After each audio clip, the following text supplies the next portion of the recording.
Assalamu alaikum to all of you. Welcome to my channel. A house divided against itself cannot stand. यानी ऐसे ममालिक जहाँ के लोग आपस में डिवाइड हों सेक्टेरियन बेसिस पे या सोशल स्ट्रैटिफिकेशन की वजह से, ये ममालिक अपनी सोवरेनिटी को प्रोटेक्ट नहीं कर पाते और फिर सोशल एंड इकोनॉमिक क्राइसिस का शिकार हो जाते हैं।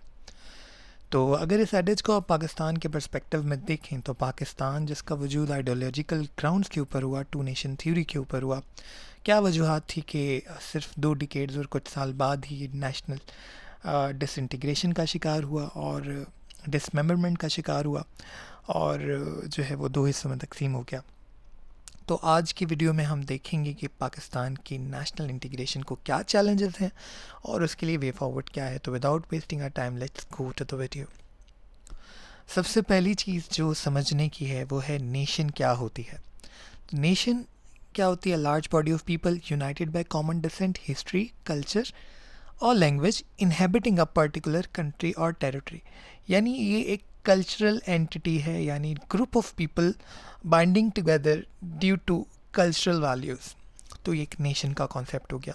और स्टेट का कॉन्सेप्ट क्या होता है कि स्टेट आपकी एक पॉलिटिकल एंटिटी है, यानी एक डिफाइंड टेरिटरी के अंदर number of people sharing common values और पॉपुलेशन का होना और साथ साथ उसकी एक गवर्नमेंट का होना, यानी पॉलिटिकल एंटिटी है एक स्टेट। तो एक पॉलिटिकल एंटिटी के अंदर डिफरेंट सब कल्चर एग्जिस्ट करते हैं, यानी डिफरेंट नेशंस एग्जिस्ट करती हैं, ठीक है। और ऐसे मामलात को जो है वो उन डिफरेंट सब कल्चर को एक कल्चर के अंदर हमें जो है वो एसिमिलेट करने में, ठीक है, या इंटीग्रेट करने में बहुत सारे चैलेंजेस दरकार होते हैं। तो अगर पाकिस्तान की डायनेमिक्स को आप देखें तो ये कल्चरली बहुत डाइवर्स है, ठीक है। तो पाकिस्तान को भी इस हिसाब से चैलेंजेस का सामना है। उस पर मैं बाद में बात करता हूँ। पहले मैं बात करता हूँ कि जब आपके पास एक स्टेट होती है तो उसमें आप डिफरेंट नेशंस को कैसे इनकॉर्पोरेट करते हो। तो फर्स्ट मेथड इज़ या the first model is assimilation model, जिसमें क्या होता है कि आपका जो जो सब कल्चर्स होते हैं वो एक नेशनल कल्चर के अंदर जो है वो एब्जॉर्ब हो जाते हैं, मर्ज हो जाते हैं। इस तरह मर्ज होते हैं कि आपका जो नेशनल कल्चर है उसमें सब कल्चर जो है वो बिल्कुल मर्ज होके आपका नेशनल कल्चर डोमिनेट रहता है, ठीक है।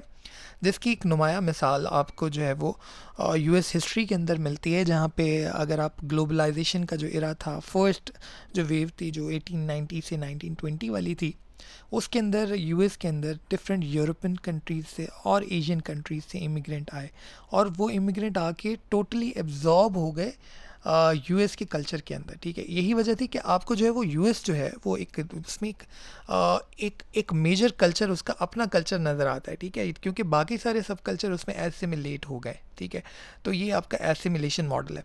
द सेकेंड वन इज़ जो है वो डिफ्रेंशिएशन मॉडल, यानी जिसमें इरेडिकेशन कर दी जाती है एथनिक माइनॉरिटीज़ की। इसमें आपको जो प्रोमिनेंट एग्जांपल्स हैं उसमें अपार्थाइड पॉलिसीज़ हैं यूएस जो साउथ अफ्रीका में थी, ठीक है। और फिर आपकी अफ्रीकन अमेरिकन जो हैं उनके अगेंस्ट जो पॉलिसीज़ बनी यूएस के अंदर, ठीक है। देन 9/11 के बाद मुस्लिम माइग्रेंट्स के ख़िलाफ़ जो है वो पॉलिसीज़ बनना शुरू हुई, यानी उनको इरेडिकेट किया जाने लगा, ठीक है। तो ये एक डिफरेंशिएशन मॉडल होता है जिसमें जो माइनॉरिटीज़ होती हैं उनको इरेडिकेट कर दिया जाता है, ठीक है। Then the third one is federalism, जो कि पाकिस्तान के अंदर भी एग्जिस्ट करता है। इसमें क्या होता है कि आपकी एक होती है फेडरल गवर्नमेंट, ठीक है, उसमें डिफरेंट फेडरेटिंग यूनिट्स होते हैं, जैसे आपके प्रोविंस हैं, तो डिफरेंट कल्चर जो हैं उनके डिफरेंट प्रोविंस होते हैं, ठीक है। डिफरेंट प्रोविंस जब जो आपके फेडरेटिंग यूनिट्स हैं वो मिलके आपका फेडरल गवर्नमेंट बनती है। तो 2 टीयर्स होते हैं यहाँ पे गवर्नमेंट के, ठीक है, जैसे पाकिस्तान में, इंडिया में है, नेपाल और ऑस्ट्रेलिया इसकी कुछ और एग्जांपल्स हैं। देन प्लूरलिस्टिक सोसाइटी है, ठीक है। प्लूरलिस्टिक सोसाइटी क्या होती है कि ये सेग्रीगेटेड कल्चरल ग्रुप होते हैं जो कि विदाउट पॉलिटिकली ब्लेंडेड, एक यूनिट में ब्लेंड हुए बगैर जो है वो एग्जिस्ट करते हैं, ठीक है। कि कोई एक कल्चर जो है वो इसमें प्रोमिनेंट हो जाता है, ठीक है, और वो फिर जो है वो कंट्रोल करता है मामलात को।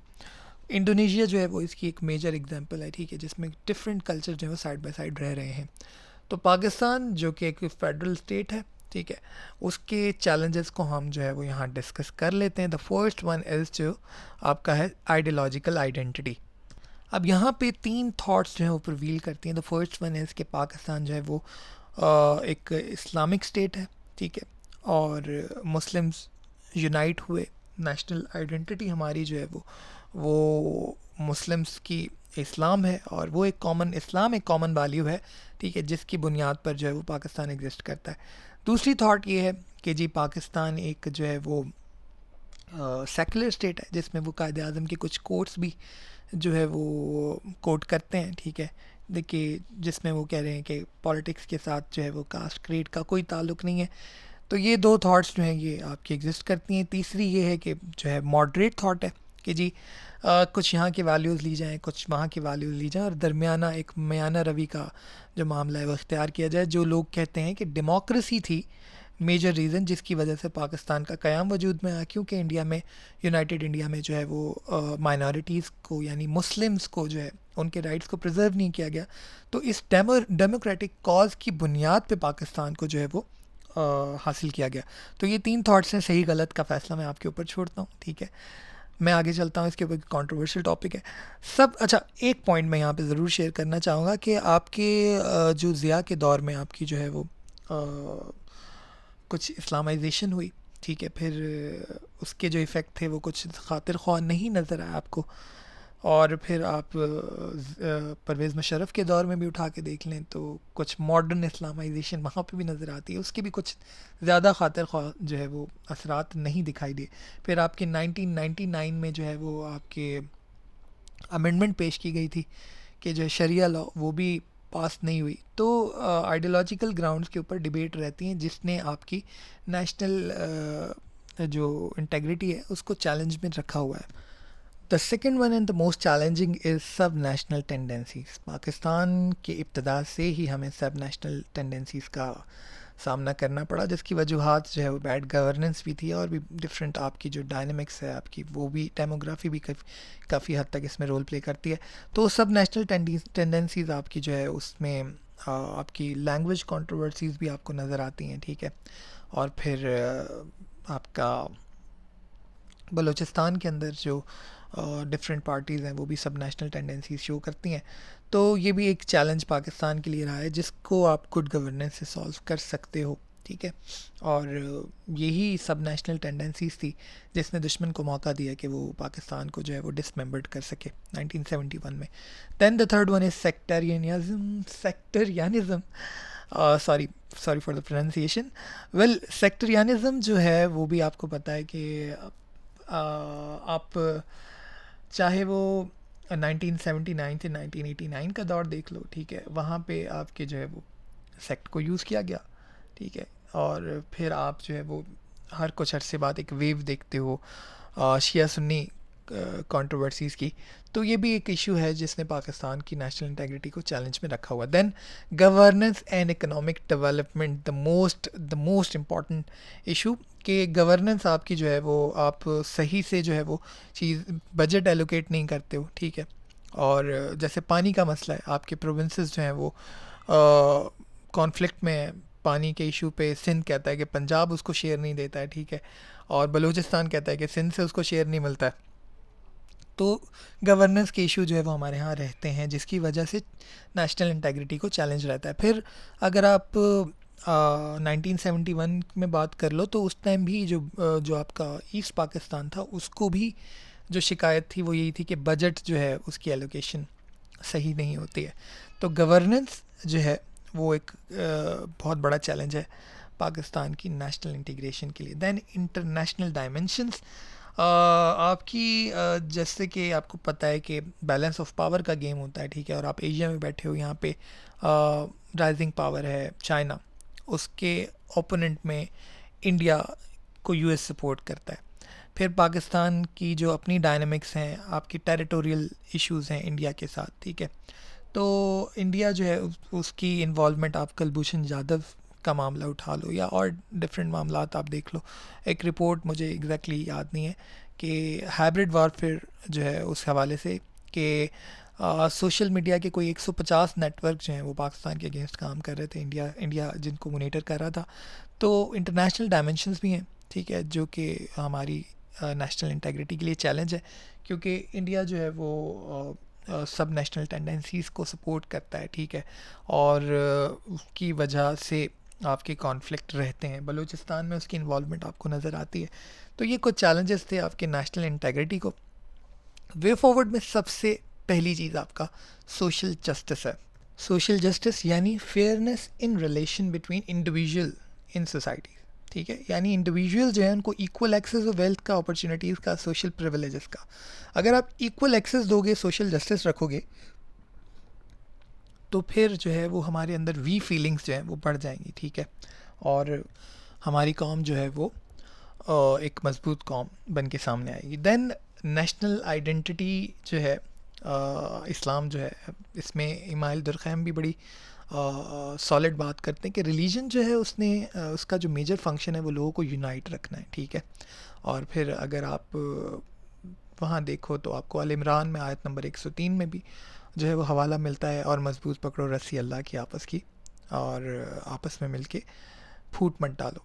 तो आपको अपनी नेशनल आइडेंटिटी को, ठीक है, रिलीजियस हार्मनी को स्ट्रॉन्ग करना होगा, क्योंकि रिलीजन कहीं ना कहीं आपको बाइंड करता है, और यही वो फोर्स थी जिसने यूनाइटेड इंडिया में मुस्लिम्स को एक जगह इकट्ठा किया।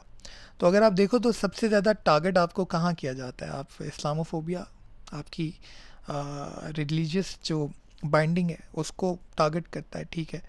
तो ये एक नेशनल आइडेंटिटी है जिसको हमें प्रिजर्व करना होगा, लेकिन प्रिजर्व करने के साथ साथ हमें इस्लाम की एक्चुअल वैल्यूज़ के साथ प्रिजर्व करना होगा। देखें, इस्लाम कहता है ला इक्राहा फिद्दीन, आयत नंबर 256, और अल बकरा के दीन में कोई जबर नहीं है, ठीक है। तो हमें जो है वो ये जो एक्सट्रीमिज़म है इसको कहीं ना कहीं बैलेंस करना होगा।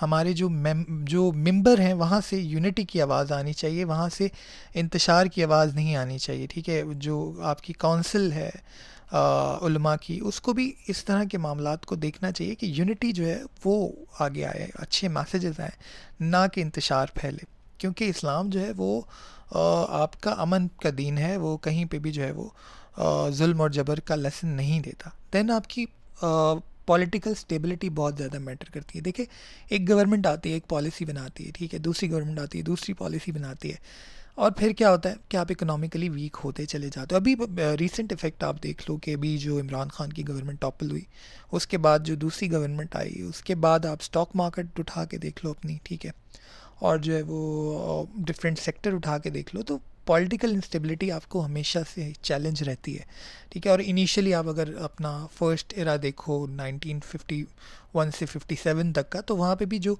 आपकी पॉलिटिकल इंस्टेबिलिटी थी उसने आपको बहुत ज़्यादा नुकसान पहुँचाया, ठीक है।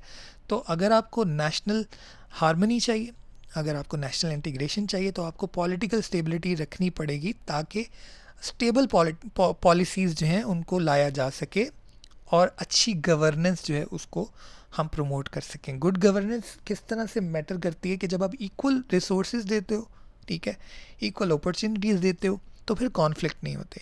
ये कॉन्फ्लिक्ट पैदा ही तब होते हैं जब आपकी मैनेजमेंट के इशू होते हैं, ठीक है।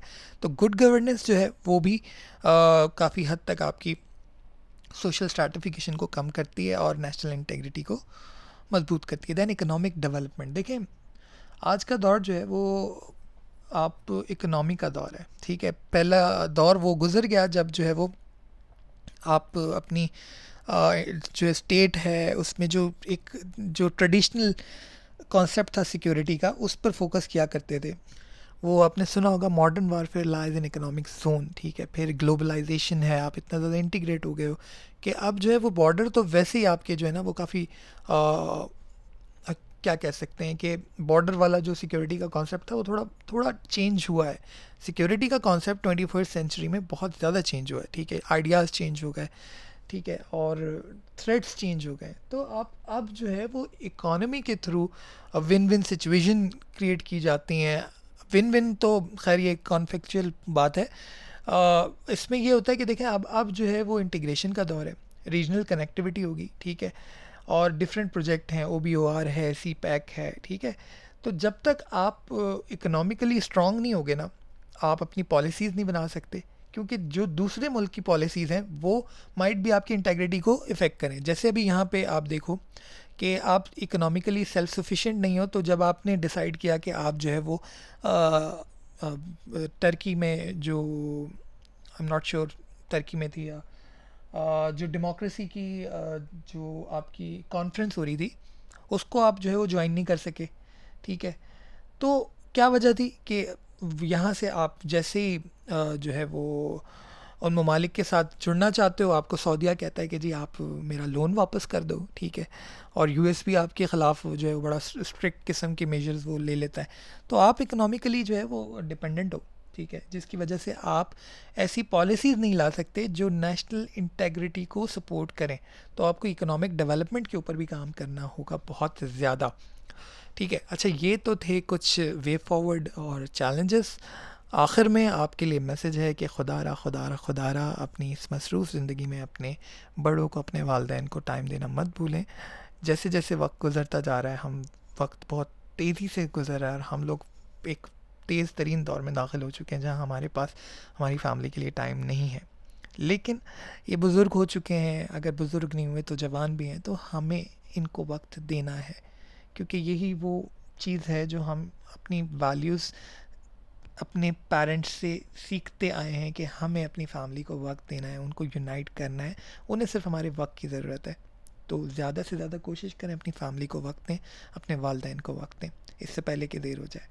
तो वीडियो यहीं तक थी। वीडियो पसंद आए तो लाइक एंड शेयर करना मत भूलिएगा, चैनल को सब्सक्राइब करना मत भूलिएगा। Thank you so much. Allah हाफ़िज़।